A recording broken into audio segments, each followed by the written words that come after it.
Halo teman-teman, pernah dengar tentang LDI? LDI atau singkatan dari Liability Driven Investment. Nah, produk LDI ini menyebabkan dana pensiun Inggris mengalami krisis. Mengapa? Nah, saya ceritakan contoh sederhana. Pada waktu sebuah dana pensiun memiliki harta anggap saja 10 miliar, dan mereka memiliki kewajiban untuk membayar kebutuhan pensiun para peserta sebesar 1M per tahun. Nah, pada waktu suku bunga tinggi, mereka bisa menghasilkan 10%, maka 10M ini akan menghasilkan 1M per tahun.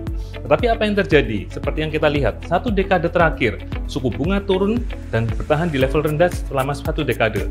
Anggap saja suku bunga turun menjadi 3%. Otomatis mereka hanya mampu menghasilkan 300 juta, padahal kebutuhannya 1M per tahun. Di sini LDI menjadi jawaban bagi para dana pensiun. Dengan LDI, uang 10M mereka bisa membeli aset yang lebih tinggi sehingga menghasilkan arus kas sebesar 1M.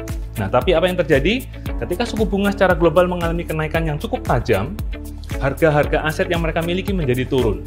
Di sini dana pensiun mengalami margin call, di mana mereka harus menjual aset-aset yang lain untuk mencukupi kebutuhan margin call. Nah, pada waktu mereka buru-buru menjual aset-aset, antara lain obligasi, maka harga obligasi turun semakin tajam, hingga akhirnya Bank Sentral Inggris melakukan intervensi dengan membeli 19 miliar pound sterling obligasi di pasar. Intervensi Bank Sentral Inggris membuat pasar menjadi tenang, sehingga Bank Sentral menyelamatkan dana pensiun seluruh Inggris. Nah, tapi pertanyaannya, apakah krisis dana pensiun sudah berakhir? Jika belum, maka volatilitas, baik pasar uang pound sterling ataupun market saham, masih akan tinggi. Ayo, kita cari kesempatan dari volatilitas ini dengan membuka akun di Agrodana sekarang juga. Sampai jumpa.